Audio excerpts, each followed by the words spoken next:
ஓம் முருகா போற்றி, கந்தா போற்றி, கடம்பா போற்றி, கதிர்வேலா போற்றி. அறுபடை வீடு கொண்ட முருகப்பெருமானே போற்றி போற்றி என் செல்லமே. இந்த திருச்செந்தூர் முருகப்பெருமான் சொல்வதை கேட்டுவிட்டு தூங்கு. நிச்சயமாக நாளை உனக்கானது நல்லது நடக்கும்.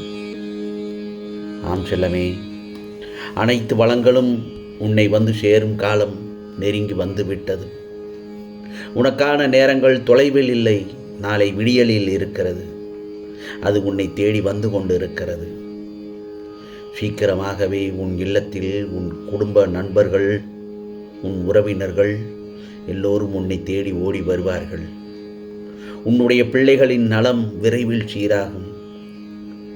ஏனென்றால் இந்த முருகப்பெருமான் கம்பீரமாக உனது மனதிலும் உனது இல்லத்திலும் அமர்ந்து கொண்டு இருக்கிறேன். அது உனக்கு தெரியவில்லையா? முருகா முருகா என்று என்னை மனதில் நினைத்தாலே போதும்.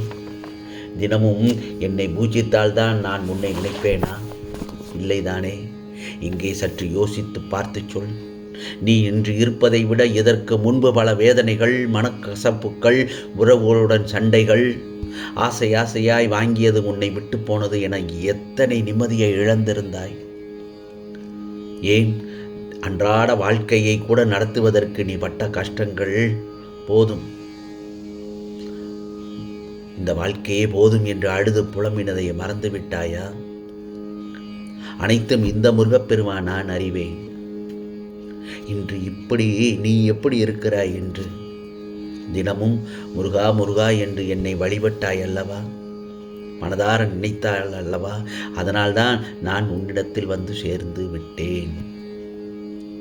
நீ எனது செல்ல பிள்ளை, எனது பொக்கிஷம். உனது குடும்பம் அனைவருமே எனது பிள்ளைகள். எனது அனுமதியின்றி யாரும் உன்னை தொட முடியாது. நிச்சயமாக நாளை காலை உனக்கு நீ நினைத்த வாழ்க்கை உனக்கு கிடைக்கப் போகிறது. என் வாக்கு என்றுமே பொய்யாகாது, இந்த முருகனின் அருள் வாக்கு. உறவுகள் உன்னை பாராட்டும், பிள்ளைகள் உனக்கு பெருமை சேர்ப்பார்கள். நான் எனது அதிசயத்தை நிகழ்த்தப் போகிறேன். அனைத்தையும் ஜெயமாக்குவேன். ஒவ்வொரு அடியிலும் நான் உன்னை கவனித்துக் கொள்ள வேண்டியிருக்கிறது. உனக்கு என்ன நேரும் என்பதை நான் மட்டும்தானே அறிவேன். உன்னை கரையேற்றும் பொறுப்பை நான் தான் எடுத்துக்கொள்ள வேண்டும். என்னை விட்டால் உனக்கு வேறு யார் இருக்கிறார்கள்? ஆகவே எது உன்னை துன்புறுத்தினாலும் கவலைப்படாமல் இரு. எது வந்தாலும் எதிர்த்து நின்று போராடு. எதுவும் என்னை மீறி நடக்காது என்பதை தீர்க்கமாக நம்பு. அனைத்தும் நன்மைக்கே என்பதை தீர்க்கமாக நம்ப வேண்டும் என் செல்லமே. அதே நேரத்தில் எதையும் சகித்து கொள்ள முயற்சி செய். உனது கஷ்டங்களை எல்லாம் என் பாதங்களில் சமர்ப்பித்து விடு. எதுவும் நிரந்தரமில்லை இந்த உலகத்தில். எல்லாம் ஒரு நாள் மாறும். என்னை நம்பி வந்த உன்னை எத்தனை ஜென்மங்கள் எடுத்தாலும் இந்த முருகப்பெருமான் உன்னை தாங்கி நிற்பேன். வருங்காலம் உன்னை குறைவில்லாமல் வாழ வைக்கும். நான் அடிக்கடி உன்னிடத்தில் சொல்வது என்னவென்றால், நீ மிகவும் எந்த ஒரு தருணத்திலும் அவசரப்பட்டு விடுகிறாய். உன் எதிர்காலத்தின் மீது முதலில் நீ நம்பிக்கை வை. உனக்கே உன் வாழ்க்கையின் மீது பிடிப்பில்லாமல் போனால் பிறகு வெற்றி காண்பது கஷ்டமான ஒன்றுதான். உனக்கான நல்லதொரு பலன்கள் நிச்சயமாக உன்னை வந்து சேரும். உனக்கு இந்த முருகப்பெருமான் பாதுகாப்பு வளையமாகவும் பாதுகாப்பு கவசமாகவும் நான் இருக்கிறேன். உன்னை சீரும் சிறப்புமாய் நல்லதொரு பெயருடன் நிம்மதியான மகிழ்ச்சி மிகுந்த வாழ்க்கையை அமைத்து கொடுப்பது என்னுடைய கடமை அல்லவா? நாளைய விடியல் உனக்கு குறைவில்லாமல் வாழ வைக்கும். நிச்சயமாக அந்த விடியல் உன்னை தானாய் தேடி வரும். அந்த ஒரு காலத்தை நீ எதிர்பார்த்து காத்து கொண்டிருக்கிறாய் அல்லவா? என் செல்லமே, என்னுடைய வார்த்தை எப்பொழுதும் உன்னை வந்து சேர்ந்துவிடும். நிச்சயமாக, சீக்கிரமாகவே. ஆகவே உனக்கு நான் என்ன சொல்ல வருகிறேன் என்றால், நீ அன்றாடம் ஒவ்வொரு விஷயத்தை சிந்தனை செய்யும் போது ஒரு மனிதனுக்கு அமைதி அந்த நேரத்தில் கெட்டுப்போகிறது. எண்ணங்கள் அதிகமாகும் போது அழுத்தம் உருவாகுது. அப்போது அமைதி அந்த இடத்தில் கெட்டு போகிறது. ஆனால் எண்ணத்தை கட்டுப்படுத்த முடியாது. ஆசை இல்லாமல் இருக்க முடியுமா? முடியாது தானே. அதனால் ஆசையை கட்டுப்படுத்திக்கொள் என்று உன்னிடத்தில் நான் சொல்கிறேன். வாழ்க்கையை எப்படி திட்டமிடுவது, நாளைக்கு நான் என்ன செய்ய வேண்டும் என்று நீயாகத்தான் உருவாக்குவது. உன்னுடைய சிந்தனைகள் தான் அதை உருவாக்குகிறது. ஆகவே நிதானம் தவறிவிடாதே என் செல்லமே. ஆசை இல்லாமல் யாரும் இருக்க முடியாது. ஆகையால் ஆசையை கட்டுப்படுத்திக்கொள். இன்னும் சில விஷயங்களில் நீ மிகவும் அதிகமான கற்பனையில் மிதந்து கொண்டிருக்கிறாய். நீ கற்பனை செய்வதில் தவறே இல்லை. ஆனால் நிஜத்தில் நடக்கும் என்று எதிர்பார்த்து ஏமாந்து விடாதே. உன்னுடைய பாரம் மிக கடுமையாகவும் வேதனைகள் தாங்க முடியாததாகவும் வாழ்க்கை நெருக்கடியாகவும் இருப்பதை பார்த்து சஞ்சலப்படுகிறாய்.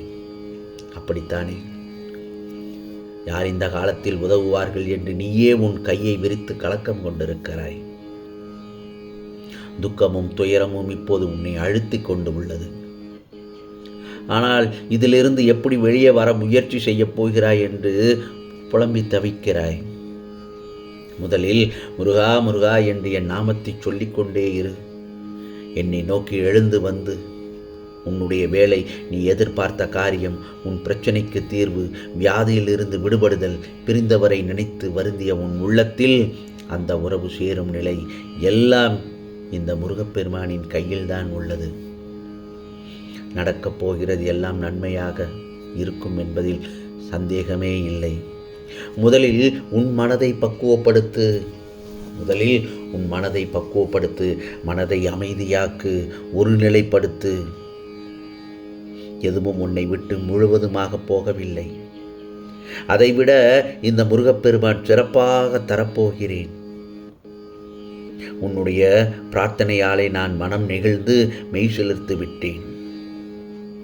சந்தோஷமாக மட்டும் இரு. மற்றவர்கள் என்ன பேசினாலும் அதை பற்றி கவலைப்படாதே. உனக்கான லட்சியத்தை நோக்கி சென்று கொண்டே இரு. உன் மனதில் எண்ணற்ற குழப்பங்கள், வலிகள், வேதனைகள் குப்பையை போன்றே குவித்து வைத்திருக்கிறாய். அதுதான் எனக்கு மிகுந்த வேதனையை தருகிறது. என் செல்லமே, குப்பையை தூக்கி எறிந்து விட்டு முதலில் உன் மனதில் மகிழ்ச்சியை மட்டும் சேமித்து வை. குப்பையை அகற்று. எது தேவை, எது தேவையில்லை என்று உனக்கு தெரியாதா? உன்னை நீயே தாழ்த்தி கொள்ளாதே. எல்லா திறமையும் உன்னிடத்தில் இருக்கிறது. எப்போதும் நீ மகிழ்ச்சியாக இரு. அதற்கு நீ என்ன செய்ய வேண்டும் தெரியுமா? மௌனம் மட்டுமே சிறந்த மருந்து. எனவே மகிழ்ச்சியாக இருக்க மௌனமாக இரு. ஏனென்றால் மௌனம் என்பது நாம் யார் என்பதையும் நமக்கும் நம்மை பிறருக்கும் உணர்த்தச் செய்யும். சில இடங்களில் மௌனமாக இருந்தாலே பலதரப்பட்ட பிரச்சனைகளுக்கு நல்லதொரு தீர்வு கிடைத்துவிடும். பகையையும் தவிர்க்கலாம், சண்டை போடுவதையும் நிறுத்திவிடலாம். எனவே குறிப்பிட்ட நேரம் ஒதுக்கி என்னுடைய நாமத்தை சொல்லிக்கொண்டே இரு. அப்படி என் நாமத்தை சொல்ல சொல்ல உனக்கான நல்லதொரு வழிகள் பிறக்கும். மனதில் நேர்மறையான எண்ணங்கள் பிறக்கும். தெளிந்த சிந்தனைகள் புலப்படும். ஆகவே மனம் குழப்பமில்லாமல் இருக்கும் சமயத்தில் உன் மனதில் தெளிவும் தெம்பும் பிறக்கும் அல்லவா? மனதில் குழப்பம் இல்லாமல் இருந்தாலே எதையும் உன்னால் தெளிவாக சிந்தித்து நல்லதொரு யோசனையோடு நல்லதொரு தீர்வு கிடைக்கும் வரை உன்னால் நல்லதொரு வேலையில் முழுமையாக ஈடுபட முடியும். நீ அமைதியாக இரு. மௌனம் பிரச்சனைக்கு இடம் கொடுக்காது. புரிகிறதா? அது நல்லதொரு வழிப்படுத்தும். அன்பை மட்டும் அள்ளி அள்ளி கொடு. அன்பு குளம் தலைக்க வாழ வைக்கும். என் செல்லமே, அன்பால் எதையும் வென்று விடலாம். உனக்கு அன்பில்லையா என்ன? அன்பை கொடுக்க கொடுக்க உன் இல்லற வாழ்வு இனிமையாக இருக்கும் என்பதில் சந்தேகமே இல்லை. உறவுகளில் எப்போதும் செய்ததை சொல்லி காட்டக்கூடாது. அதே நேரத்தில் மன்னிப்பையும் கேட்டால் காயங்கள் ஆற்றிவிடும். மன்னிப்பு கேட்டுவிட்டதால் நீ மன்னிப்பு சொல்வதால் உன் வாழ்க்கை அமைதியாகும். என் செல்லமே, உன் மீது தவறு இல்லை என்றாலும் விட்டு கொடுத்து விடு. மன்னிப்பு தந்து விடு மனதால். பழைய விஷயங்களை, கடந்த காலத்தில் நடந்த பிரச்சனைகளை கிளறாமல் இருப்பதே உனக்கு நல்லது. நடந்தது நடந்தவையாகவே இருக்கட்டும். நடக்கப் போவதை மட்டும் சிந்தித்து செயல்படு. காயங்கள் கொடுத்துவிட்டு போனவர்களை மன்னித்துவிட்டு வாழ்க்கை பயணத்தை தைரியமாக, துணிச்சலாக, பொறுமையாக, நம்பிக்கையுடன் பயணித்துச் செல். அதை விட்டு காயங்கள் கொடுத்தவர்களை தண்டித்து விட்டால் நடப்பது நல்லவையாக இருக்கும். ஒன்று மட்டும் நல்லா தெரிஞ்சுக்கோ, காயப்படுத்தியவர்களை மன்னித்து அவர்களை அன்பால் நிதானமாக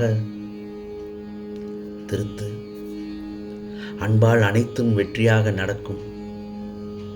அன்பு அருந்து விட்டாலோ, உடைந்து விட்டாலோ, தவறு விட்டாலோ உறவு உன்னை பற்றி யோசனையே இல்லாமல் சென்று விலகி விடுவார்கள். உறவுகள் ஒவ்வொருவராக உன்னை விட்டு விலகிச் சென்று விடுவார்கள். ஆகவே விலகிய உறவை தேடிச் சென்று அன்பை கொடு, மன்னித்து விடு. வரப்போகும் மன வாழ்க்கையில் அன்பை கொடுத்து தக்க வைத்துக்கொள். நிச்சயமாக நீ விரும்பியவர் நீயே வேண்டுமென உன் கூடவே இருந்து வாழ்க்கை இனிதாக, சிறப்பாக இருக்கும். இது என்னுடைய ஆசீர்வாதத்தோடு உனக்கு நான் அருள்பாலிக்கின்றேன். நான் சொல்வதை கேட்டுவிட்டாய் அல்லவா?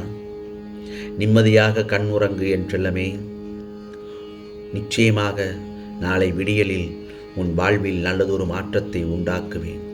உன் துயரங்கள், வியாதிகள், கடன் சுமைகள், பணப்பிரச்சனைகள் அனைத்தும் உன்னை விட்டு விலகப் போகிறது. நீ நல்லதொரு விதமாக, நல்லதொரு விளமாக, நல்லதொரு வாழ்வாக வாழப்போகிறாய் இந்த பிரபஞ்சத்தில். பிறகு வார், உனக்கு ராஜயோகம். ஆம் செல்லமே, இந்த நாள் உனக்கான நாளாகத்தான் நாளைய பொழுது விடியப் போகிறது. உனக்கான கனவுகள் அனைத்தும் பலிக்கப் போகிறது. நீ ஜெயிக்கப் போகிறாய் என் செல்லமே, நீ ஜெயிக்கப் போகிறாய். நிச்சயமாக உனக்கானதெல்லாம் நல்லது நடக்கும், நல்லது மட்டுமே நடக்கும், அதுவும் நன்மையாகவே இருக்கும். ஓம் சரவண பவ, ஓம் சரவண பவ, ஓம் சரவண பவ.